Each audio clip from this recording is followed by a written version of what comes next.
Natikos ng mga netizen ang Facebook post ng Presidential Communications Office tungkol sa gaganaping music kalayaan sa darating na June 10. Sabi ng isang netizen na kung ganito ba kamanhid ang gobyerno at puro na lang pa-concert sa gitna ng kagutuman, kakulangan ng trabaho at mataas na inflation. Iginit pa ng isa na magaling lang ang gobyerno sa pa-concert at pa-party pero hindi matutukan ang kahirapan. Biro pa nga ng isa pang netizen na concert ang sagot ng pamahalaan sa mataas na inflation.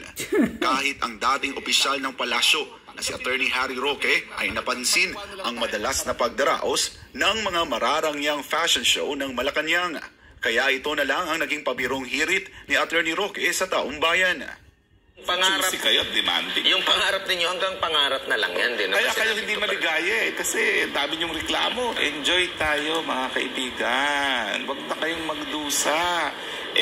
Kung umaalma na nga ang mga sitmura nyo, malungkot pa kayo at bugnutin pa kayo, wala nang mangyayari sa inyo dyan. Isipin nyo na lang kung paano kasarap ang buhay nila na halos linggo-linggo nagbabiyahe. Araw-araw nagpa-party at nagpa-fireworks sa Malacanang. O di ba? Ang sarap noon. Kaya nga. Kaugnay sa patuloy na iniinda ng mga Pilipino, mas bumilis nga sa 3.9% ang inflation o antas ng pagmahal ng presyo ng inflation, at 3.8 ngayon. Nitong Mayo, 3.9 increase sa May. noong Abril ayon sa Philippine Statistics Authority. Pasok yan sa forecast ng Bangko Sentral ng Pilipinas mula 3.7 hanggang 4.5%. Isa sa pangunahing dahilan ng pagbilis ng inflation nitong Mayo ay ang mas mabagal na pagbaba ng presyo ng kuryente. Sa monitoring ng PSA, tumaas ng higit 20 piso nitong Mayo ang average price ng kuryente sa kada 120 kilowatt-hour na konsumo. So if you have higher demand compared to supply, that would trigger some adjustments in the prices upward. Pagdating naman sa antas ng overall inflation nitong Mayo, nangunguna pa rin ang pagkain sa mga commodity group na may malaking ambag, partikular na ang bigas, karne ng baboy at luya. Pero sabi ng PSA, bahagyang bumagal ang rice inflation nitong Mayo kumpara noong Abril. Ayon kay National Statistician Claire Dennis Mapa, bahagyang bumaba ang retail price ng bigas nitong Mayo kumpara noong Abril dahil sa pagbaba ng presyo nito sa pandaigdigang merkado. Continuously bumababa siya. I'm looking at the average world price. Ito yung average nung Thailand and Vietnam. No? In terms of world prices, it is going down, and that's why we are seeing also a slight decreases in the retail price of rice here in the country. Pero kung ibabatay sa year-on-year comparison, mas mataas pa rin ang presyo ng bigas nitong Mayo ng 2024 kumpara sa kaparehong buwan noong 2023, partikular na sa well-milled at spesyal na klase ng bigas. Pero sabi ng PSA na inaasahan na bababa ang presyo ng bigas sa mga darating na panahon dahil sa hakbang ng gobyerno na ibaba sa 15% ang taripa sa imported price. Bababa kung mamatay na kayo sa gutom. Agricultural group, bababa na ang presyo ng bigas. Ang sektor ng agrikultura. Para sa Diyos at sa... Umaasa pa kayong bababa ang presyo ng bigas? Diyos ko. Ayan, mga kababayan, mga taong bayan, nakikita nyo na.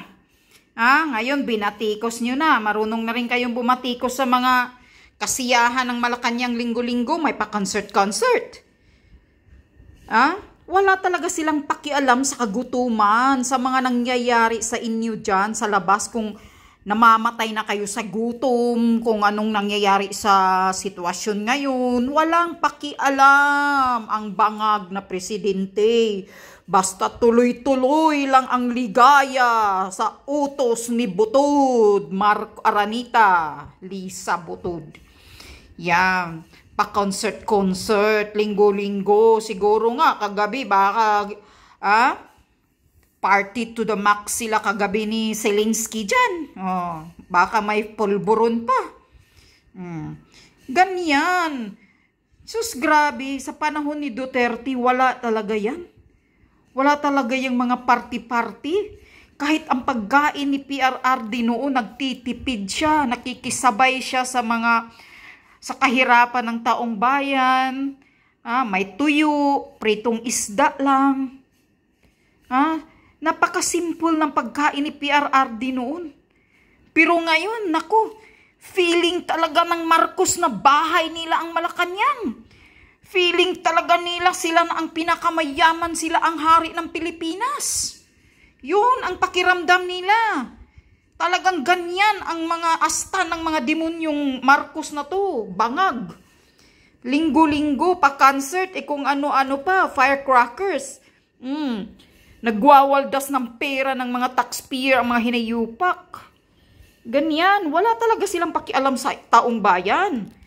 Hindi naman kasi nila nakikita yan, hindi naman nararanasan yan ni Kuting. Hindi naman nararanasan yan ni Marcos Jr. kung paano maghirap. Kasi lumaki naman siya sa laki salayaw ng pulburo na suyop left and right. Paano niya mararanasan yung hirap? Kaya wala talaga siyang pakialam. Basta sila masaya. Wine to the max, whiskey, tequila. Yan ang gusto ni Lisa Marcos. Umaastang mayamang butod. Ganyan ang Malacanang. Ngayon, alam nyo na. Tingnan nyo ang inflation ngayon ng 2024. Mas tumaas pa. Hintayin nyo pa. Tataas pa to. Kulang pa yan. Pag hindi kayo magising, hindi kayo makikiisa, at hindi kayo lalabas ng kalsada, kung makasarili lang kayo, magtiis talaga kayo ng ganitong sobra pa nito ang aaabot sa inyong kahirapan.